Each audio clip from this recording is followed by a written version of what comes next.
የተጨነቃችሁ በሙሉ እንኳን ደስ ያላችሁ በናዮል ጉዳይ ማለት ነው። ብዙዎች በሶሻል ሚዲያ እስር ቤት እንድትወልድ ተወስኗል ሲሉ የነበረው የቲክቶከሯ ናዮን በጋንዲ ሆስፒታል በጥሩ እንክብካቤ ወንድ ልጅ ከነቃጭሉ የወለደች ሲሆን ለሷም የሚጠቅማት በምጥ መውለዷ እንደሆነ ቢደረግም የሽርት ውሃዋ ስለፈሰሰ በኦፕራሲዮን ልጇን እንድትወልድ ሆናለች። የወለደችውም ልጅ ክብደቱ 3.7 ኪሎ ግራም ሲሆን ልጇን በጥሩ ሁኔታ ላይ ይገኛል። በፌዴራል ፖሊስ ታጅባ ልጇን ያቀፈችው ናዮ በጋንዲ ሆስፒታል ልዩ የሆነ እንክብካቤ እንደተደረገላት ታውቋል። ሶሻል ሚዲያ ግን እስር ቤት እንድትወልድ ተወስኗል እያሉ ውሸት ሲያወሩ ተስተውሏል። ለዚህም እርማት ያስፈልጋል። እስካሁኑ ሰዓት ድረስም በጋንዲ ሆስፒታል ያለች መሆኗን ምንጫችን ገልጸዋል። እንኳን በሰላም ተገላገልሽ እህታችን ብለዋል ማለት ነው። አሰላሙ አለይኩም ወራህመቱላሂ ወበረካቱ። እንደውም ክርስቲያን ወገኖቼ ሰላም ብያለሁ። በመጀመሪያ ደረጃ የሰው ደስታ የሚያስደስታችሁ እንግዲህ ላይክ፣ ሼር፣ ሰብስክራይብ ማድረግ እንዳትረሱ። ሰብስክራይብም ለምታደርጉኝ ላይክም ለምታደርጉኝ ውድ ቤተሰቦቼ በጣም ነው የማመሰግነው ማለት ነው። ብዙዎቻችን በቲክቶከሯ ናዮል ጉዳይ እንዴት ነፍሰ ጡር ሆና እስር ቤት እያልን ስንጨናነቅ ነበር። ዛሬ እንግዲህ ወንድ ልጅ ከነቃጭሉ ወልዳለች ማለት ነው። በዚህ አጋጣሚ እንግዲህ ስሙን ምን ትላላችሁ እስቲ ከስር ኮመንት ላይ ስም አውጡለት ማለት ነው። እና እኔ ታሪኩ ብያለሁ ማለት ነው። ይሄ ልጅ እርግጠኛ ነኝ ወይ ደግሞ መንግስት ይሆናል ወይ ደግሞ ፕሬዝዳንት ይሆናል ወይ ደግሞ በቃ የሆነ እውነት አላህ ያሰበው ነገር አለ። ያውም ደግሞ ወንድ ልጅ እንኳን ወንድ ነው ማለት ነው። በዚህ አጋጣሚ መቼስ የምታውቁ ናችሁ። እቺ ልጅ እስር ቤት ባትገባ ኖሮ ይሄን ልጅ ታስወግደዋለች ትወልዳለች ብዬ አልገምትም። ግን አላህ የራሱ ጥበብ የራሱ ነገር አለው እና በዚህ አጋጣሚ ሴቶችዬ ለራሳችሁ ኃላፊነት ውሰዱ። እኔ የምለው ማለት ነው ታቀቡ እንትን ማለት ካልቻላችሁ ማለት ነው መታገስ ካቃታችሁ ለምንድነው የማትታቀቡ? በነገራችን ላይ በአሁን ሰዓት የከተማ ልጆች ናቸው የሰለጠኑ ናቸው የምትሉት ናቸው የተሳሳቱት ያሉት። አሁን እቺ ልጅ ገና ሮጣ ያልጠገበች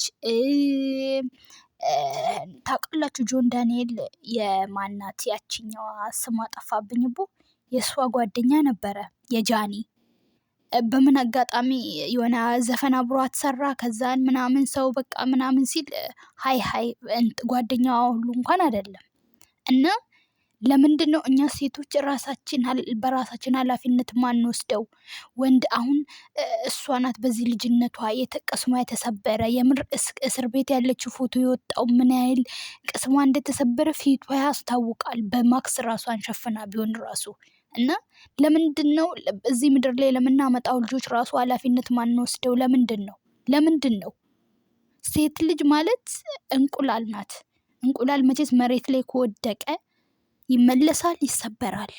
እና ሴት ልጅ አንዴ ከተሰበረች ከዛ ቦታ ላይ ለመነሳት በጣም ጊዜና አመታት ወራት ሳይሆን ጊዜ ሳይሆን አመታት ይፈጅባታል። ለዚህ እባካችሁ ማለት ነው የምር ቆይ ለምንድነው መድኃኒት የማይጠቀም ባለትዳር አይደሉም? እኔ የገረመኝ ነገር የአዲስ አበባ ልጅ አራዳ ናት አሁን በሷ ቤት ለምን አሁን እስቲ ቤተሰብ እቺ ልጅ ቤተሰብ አስባችኋል? ቤተሰብ እዚህ ጋር አሳፍራ ለራሷ ገና ሮታ ያልጠገበች ልጅ ናት። ገና ብዙ መስራት የምትችል ልጅ ናት። ራሷን የህይወቷን በአጭር ቀጨች። ግን ማድረግም የሆነ በቃ ማለትም ከፈለገች ግን ምን አለ ታቅቦ ቢያደርጉ ነው የኔ ጥያቄ። ያልገባኝ ነገር ሰው እኔ አይፈሩም እንዴ? ባለትዳር ወንዱማ ምን አገባው ነገሩ? እሱ አሁን ጆን ዳንኤል ዘና ብሎ እንትን እስር ቤትም ቢሆን እሱም በቃ ዘና ብሎ እንትን እያለ ነው። ያን ሁሉ ችግር ለአምስት እንትኑን መጥራት አልፈልግም ለትንሽ ደቂቃ እንትን ብላችሁ ራሳችሁን እንደዚህ ችግር ውስጥ የምታስገቡ እሱ ምን አገባው? ጠቅ አደረገ፣ ዘውር አለ። እሷ ናት ይኸውና እስር ቤት አስባችሁታል? የመጀመሪያ ልጅ ያውም 9 ወር ሙሉ እስር ቤት፣ ከዛን ደግሞ ወልዳ። እንደው የሶሻል ሚዲያ ሰው መሆን ራሱ በጣም ከባድ ነው፣ በጣም ከባድ ነው። በምን አጋጣሚ የሰው ልጅ እንትን እንደሚል አይታወቅም። ያው እኔማ ስሙን ወይ ደግሞ አሸናፊ ወይ ደግሞ አልወርድ አለ ዳንኤል አልወርድ አለ። ያው ከአየር አንወርድም ብሎ አይደለም እስር ቤት የገቡት፣ የእሱ ጣጣ ነው ወደ እሷ እንትን ያለውና አሸንዳ እናከብራለን ብሎ ሲሄዱ ማለት ነው። በተረፈው አልሐምዱሊላ ዋናው በሰላም መገላገሏ ነው። እኔ እንጃ ክትትል ይኑራት አይኑራት እንዴት ሆና እስር ቤት እኔ እንጃ። ያውም የመጀመሪያ ልጅ እስር ቤት እርግዝና ምን ያህል ከባድ እንደሆነ ግን እኛ ሴቶች መቼም አንማርም፣ በራሳችን ካልመጣ እንጂ አንማርም። ለምንድን ነው እኔ ራሴ ግራ የሚገባኝ? ለምንድን ነው እንዲህ እኔ ሰው እንዴት በቃ የከተማ ልጅ ሆኖ ይሄ በዚህ ልክ ይሄ ምንድን ነው? 47 ሰዓት አለ አይደለም እንዴ መድኃኒት? ቆይ እሱን አይወስዱ? ተው ሌላ ይቅርና እና በዚህ ልክ እንዴት ነው ሰው የሚዳፈረው? በምን አጋጣሚ በምን አጋጣሚ ሰው ልጅ እንደሚያዝ አይታወቅም። አሁን እኮ ውጪ ብትሆን እርግጠኛ ነኝ ልጁን የምትወልዱ አይመስለኝም ሳስበው እኔ ማለት ነው። ያው ግን